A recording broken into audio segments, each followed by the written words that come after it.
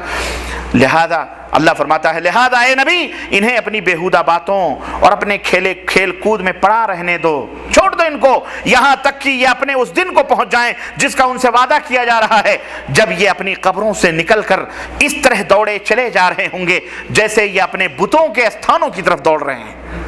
مثال دی ہے اللہ تعالیٰ نے، اللہ اکبر، بڑی محبت سے، جیسے بتوں کے پوجے کے لیے دوڑتے ہیں، مسجد کی طرف نہیں آئیں گے لیکن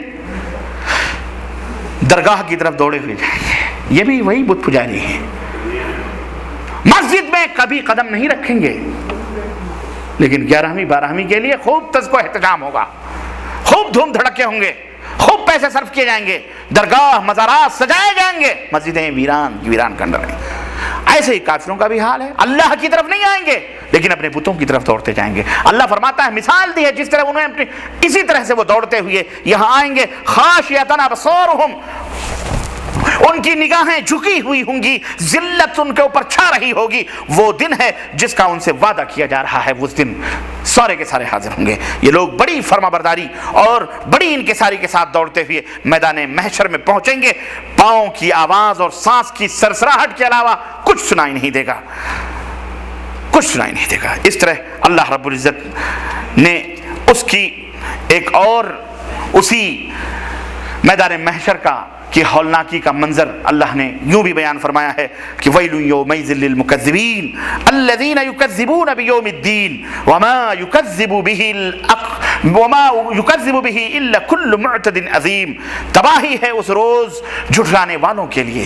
آج جو جھٹلا رہے ہیں، قرآن کا انکار ہو رہا ہے، آخرت کا انکار ہو رہا ہے، اللہ کے دین کو جھٹلا رہے ہیں، اللہ فرماتا ہے کہ ان کے لیے تباہی اور ہلاکت ہے جو روز جزا کو جھٹلاتے ہیں، اور اسے نہیں جھٹلاتا مگر ہر وہ شخص جو حد سے گزر جانے والا بدعمل ہے۔ اسے جب ہماری آیتیں سنائی جاتی ہیں، ہماری باتیں بتلائی جاتی ہیں تو وہ کیا کہتا ہے یہ تو اگلے وقتوں کی کہانیاں ہیں، قصے ہیں، ہم کہاں اس کے اوپر ایمان لانے والے ہیں۔ ہرگز نہیں، بلکہ دراصل ان لوگوں کے دلوں پر ان کے برے اعمال کا زنگ چڑھ گیا ہے۔ ہرگز نہیں، یقینی بات ہے اس روز یہ اپنے رب کو دیکھنے سے محروم رکھے جائیں گے، پھر یہ جہنم میں جا پڑیں گے، پھر ان سے کہا جائے گا یہ وہی چیز ہے جسے تم جھٹلایا کرتے تھے۔ اس طرح اللہ تبارک و تعالیٰ نے قبروں سے نکلنے کا، ان کی گھبراہٹوں کا بھی نقشہ اور منظر قرآن کریم کے اندر جو ہے کھینچا ہے۔ ہم آگے بڑھتے ہیں۔ تکبر کرنے والے جو دنیا کے اندر تکبر کس کو کہتے ہیں؟ تکبر کس کو کہتے ہیں؟ بولو بس۔ ہاں، ہمیں یہی بتایا گیا ہے کہ تکبر گھمنڈ کو کہتے ہیں بس۔ اور گھمنڈ کس کو کہتے ہیں؟ گھمنڈ اور غرور کس کو کہتے ہیں؟ یہ نہیں معلوم ہے، بس سمجھ جاتے ہیں ہاں گھمنڈ یعنی جو اکڑ کر کے چلے وہ گھمنڈی ہے، جو سینہ پھلا کے چلے وہ گھمنڈی ہے۔ اللہ کے رسول صلی اللہ علیہ وسلم فرماتے ہیں کہ جس کے دل کے اندر رائی کے ذرے کے برابر بھی تکبر ہوگا وہ جنت سے محروم رہے گا، جنت کی خوشبو سے محروم رہے گا۔ قالوا وما الکبر یا رسول اللہ، اے اللہ کے نبی ہم کو بتاؤ تکبر کس کو کہتے ہیں؟ تو آپ صلی اللہ علیہ وسلم نے فرمایا کہ الکبر غمط الناس وبطر الحق۔ تکبر کیا ہے؟ اپنے مقابلے میں اپنے بھائی کو حقیر سمجھنا۔ گھمنڈ اسی کو کہتے ہیں۔ کتنی سادگی کے ساتھ اللہ کے نبی نے، آپ کو گھمنڈ کا معنی نہیں معلوم، آپ کی زبان ہے، تکبر رٹتے ہو۔ تکبر کس کو کہتے ہیں؟ اللہ کے حبیب فرماتے ہیں کہ غمط الناس، اپنے مقابلے میں اپنے سامنے والے کو حقیر سمجھنا، یہ کیا کہلاتا ہے؟ تکبر کہلاتا ہے۔ وبطر الحق، اور حق واضح ہو جانے کے بعد حق کو نہ تسلیم کرنا، یہ بھی تکبر ہے۔ تکبر کس کو کہتے ہیں؟ اپنے مقابلے میں اپنے سامنے والے کو حقیر سمجھنا اور حق کو سن لینے کے بعد حق کو نہ ماننا، دونوں کیا ہیں؟ بولو، دونوں تکبر، دونوں متکبر ہیں، دونوں متکبر ہیں۔ آج کتنے لوگ ہیں حق، قرآن اور حدیث واضح ہیں، سب کچھ ہیں، لیکن نہیں مانتے۔ نہیں، ہم اپنے باپ داداؤں کے دین پہ ہیں، باپ دادا جیسے کرتے تھے ویسے رہیں گے۔ حق معلوم، ہم جانتے ہیں یہ صحیح ہے، ہمارے مذہب میں نہیں ہے، ہمارے مولانا صاحب نے نہیں فرمایا، ہمارے پنڈت جی نے نہیں فرمایا، ہمارے فلاں نے نہیں کہا، ہمارے بزرگوں نے نہیں کیا، ہمارے فلاں بڑے بڑے لوگوں نے نہیں کیا، ہم کیسے مان لیں؟ یہ ہے